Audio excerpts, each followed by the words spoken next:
अनुष्का त्रिवेदी ધોરણ 8 ની વિદ્યાર્થીઓનું હાર્દિક સ્વાગત કરું છું। વિષય ગણિત સ્વાધ્યાય 1 સમય સંખ્યાઓ એની અંદર આપણે અત્યારે સ્વાધ્યાય 1.2 માં અભ્યાસ કરીશું।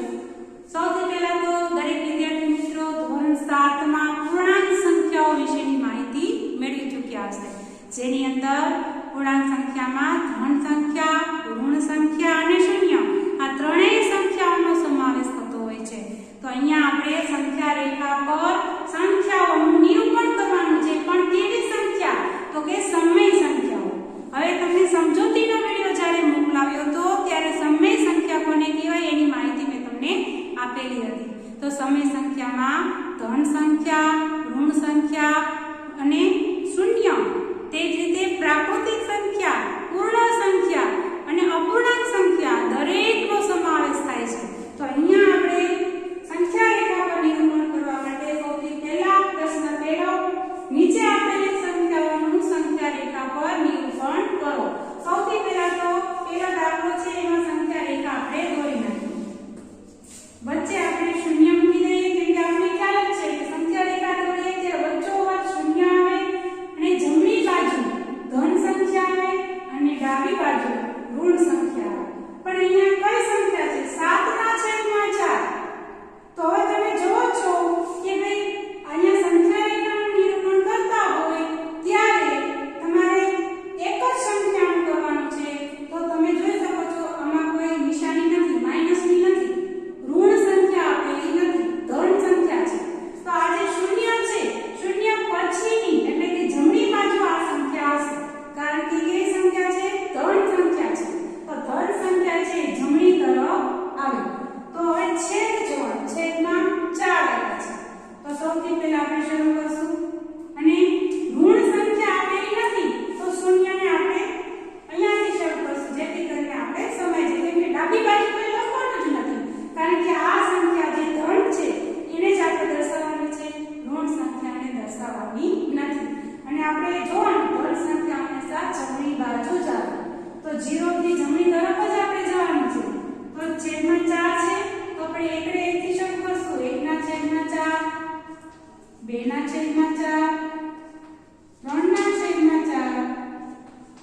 4/4, જો અહીંયા જોજો 4/4, 4 કાઢી નાખો તો આ પોઈન્ટ છે અહીંયા 1 આવી ગયો અને આપણે ખબર છે 0 પછી 1 આવે। તો તમે જોવો જી શૂન્ય અને 1 ની વચ્ચે કેટલી સંખ્યા છે? 3 સંખ્યા આવી ને। અહીંયા તમારે આવું જ જોવાનું છે સમય સંખ્યામાં કે ભાઈ આ 4 વડે જાય તો 1 અને 0 અને 1 ની વચ્ચે અસંખ્ય સમય સંખ્યાઓ રહેલી છે। અહીંયા તો આપણે છેદમાં 4 ભાગ કરેલા છે, એવી રીતે 8 ભાગ કરો, 10 ભાગી કરી શકાય, 12 ભાગી કરી શકાય। તો તેથી આપણે કહી શકાય 0 અને 1 ની વચ્ચે ઘણી બધી અસંખ્ય સમય સંખ્યાઓ આવેલી છે। તો હવે આગળ વધીએ, 4 પછી આવશે 5/4, 6/4 અને 7/4। હવે 7/4 આવી પણ એક આપણે લખી નાખીએ 8/4। હવે જો આનો છેદ કરો તો 4 × 8, તો આ પોઈન્ટ કયો થઈ ગયો? 2 નો। ધન સંખ્યા પૂર્ણાંકમાં 0, 1, 2 આવી ને ધન સંખ્યા આવું તમે ભણી ગયા હતા, પણ આ વચ્ચે જે સંખ્યાઓ છે સમય સંખ્યાઓ છે, બરાબર?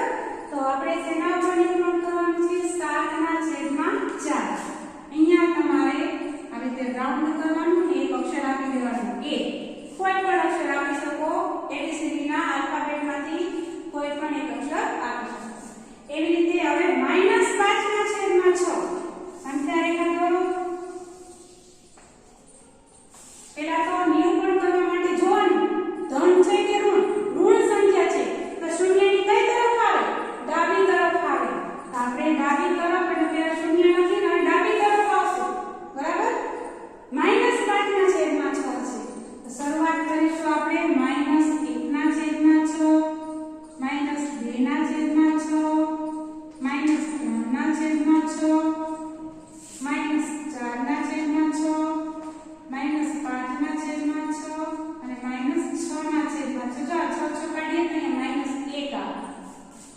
છેદ ઉડાડી નાખો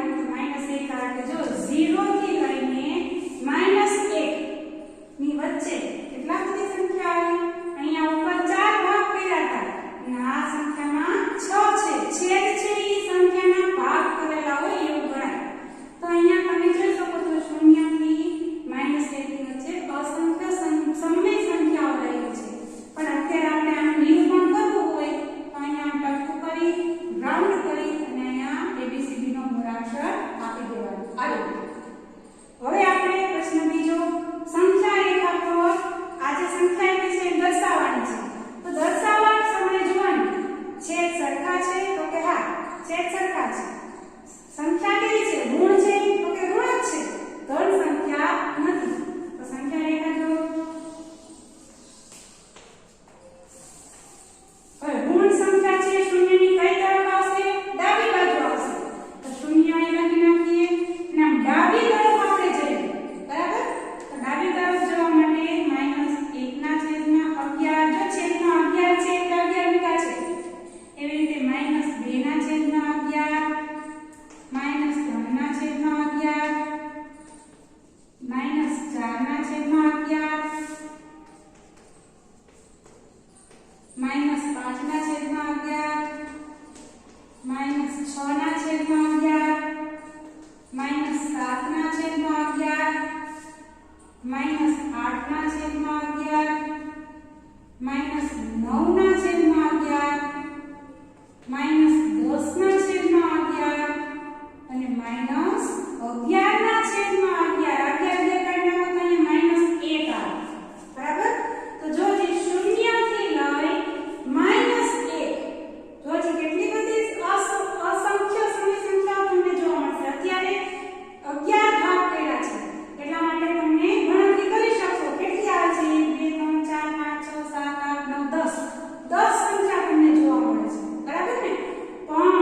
4 5 6 7 8 8 જ છે આપણે કેટલી લેવાની હતી 10 તો આ જવાબ આવશે નહીં તો હવે ફરીવાર શું કરશું ફરીવાર હવે 10 છે 10 ના ઘડિયામાં એનું શું લઈએ છે કે 20 લઈ લઈએ તો 10 દુ 20 થાય અહીંયા પણ 10 દુ 20 થાય તો જેને છેદના જેટલા વડે ગુણવું એટલા વડે તમારે અંશમાં પણ ગુણવાનું તો હવે આનું જો -4 ગુણ્યા 2 છે હવે આ ફરીવાર લખશું આપણે આ જવાબ નહીં આવે કારણ કે 8 ની સંખ્યા કઈ છે આપણે કરવાની છે 10 બરાબર હવે આને જો 2 જો 8 -8 ના છેદમાં 20 10 દુ 20 થાય 5 દુ 10 અને 10 દુ 20 હવે આ બંનેની વચ્ચે જો જે કેટલી સમની સંખ્યાઓ આપણે જોઈએ -8 ના છેદમાં 20 જમણી બાજુ જાવ તો શું આવે -7 ના છેદમાં 20 -6 ના છેદમાં 20 પછી 6 પછી 5 પછી 4 3 2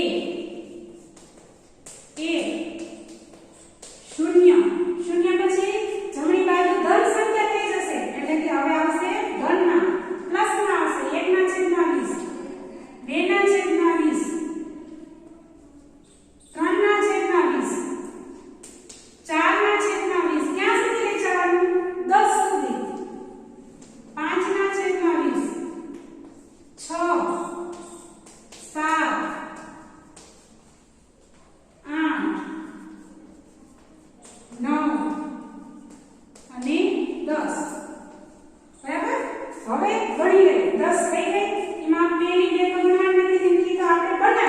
બનાવેલી સંખ્યા આપણે ગણવાની નહીં આ છેલ્લી અને પેલી નહીં કરવાની એની વચ્ચે 10 સંખ્યા થઈ જવી જોઈએ 10 થી ઓછી થવી જોઈએ નહીં આ 10 થી વધે તો વાંધો 10 થી ઓછી થવી જોઈએ અને અગણો છે 1 2 3 4 5 6 7 8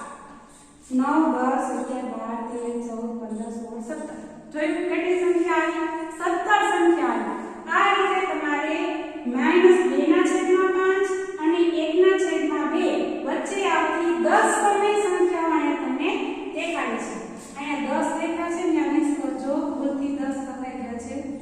કેમ કે છેદ કેટલા છે 20 છે 10 દુ 20 થાય છેદના બધાના છેદમાં 20 આવવા જોઈએ ક્યાંય જુદા છેદ લખાવા જોઈએ નહીં પહેલા શું કર્યું આપણે છેદ સરખા કર્યા એમાં 8 સંખ્યા મળી એટલે એ દાખલો થાય નહીં ફરીવાર 10 ને 10 દુ 20 કર્યા છે અને પછી આપણે બંને વચ્ચે જોઈએ તો 17 જેવી સંખ્યાઓ આપણને મળે છે હવે આપણે પ્રશ્ન 5 એ પણ આ રીતે દાખલો છે પ્રશ્ન 6 એ પણ આ રીતે છે અને પ્રશ્ન 7 પણ આ રીતે દાખલો છે તો હું અત્યારે તમને પ્રશ્ન 5 કરાવીશ 6 અને 7 તમારે હોમવર્કમાં કરવાનું પ્રશ્ન 5 નીચે આપેલી સંખ્યાઓ વચ્ચે આવતી 5 સમય સંખ્યાઓ લખો એમાં 3 દાખલા છે પહેલો અને બીજો કરાવો છું ત્રીજો તમારે જાતે કરવાનો જ્યારે તમને આવું આવે ત્યારે તો પહેલા છેદ સરખા કરવાના ચોકડી ગુણાકાર કરવાનો ચોકડી ગુણાકાર એટલે 2 ના છેદમાં 3 ગુણ્યા 4 ના છેદમાં 5 આ રીતે ગુણાકાર કરવાનો હા એટલે શું થશે 5 દુ 10 3 ચોક 12 અને છેદ સરખા કરીએ 5 તેરી 15 આના છેદમાં 15 બરાબર આ રીતે છેદમાં આવે શું આવી ગયું 15 આવી ગયું સંખ્યા કેટલી ગોતવાની છે 5 5 આવે છે જો 10 પછી શું આવે 11 અને પછી શું આવે 12 5 ગોતવાની છે મળે છે નથી મળતી તો હવે આ 15 એના ઘડિયામાં જોવાનું તમારે કે સરખું શું આવે છે અથવા તો તમારે એ રીતે ન કરવું હોય જ્યારે તમે ચોકડી ગુણાકાર કરો અને જો 5 સમય સંખ્યા ન મળે તો તમારે વિચારવાનું કે 3 ના ઘડિયામાં એવું શું આવે કે 5 ના ઘડિયામાં પણ આવે તો કે 30 3 દાન 30 અને 5 6 30 એટલે છેદમાં છેદ સરખા કરવા 2 ના છેદમાં 3 ગુણ્યા 10 ઉપર 10 એવી રીતે 4 ના છેદમાં 5 ગુણ્યા 6 ગુણ્યા 6 શું કામ જેટલા વડે તમે છેદમાં ગુણો એટલા જ વડે અંશમાં ગુણવાનું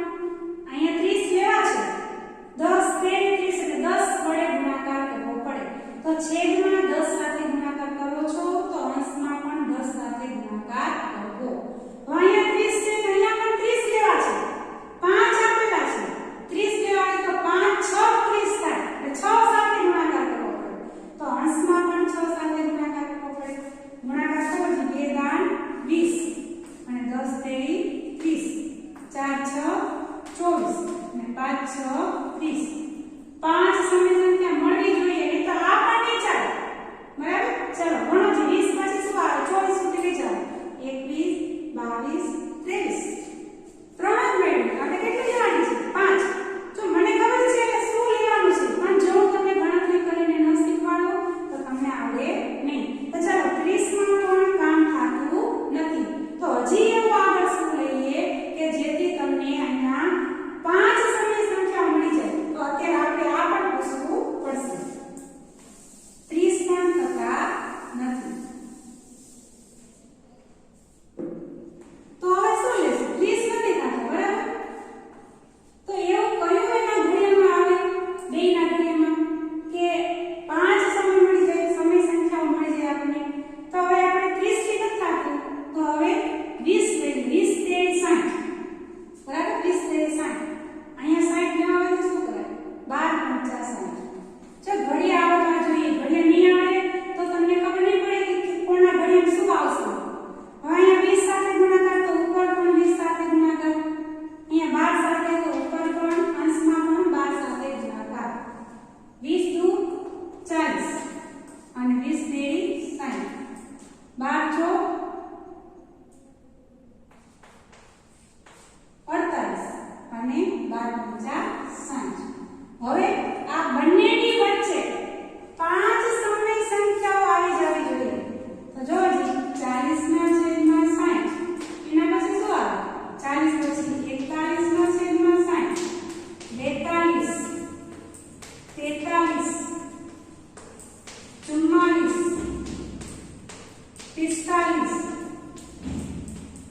45 46 અને 48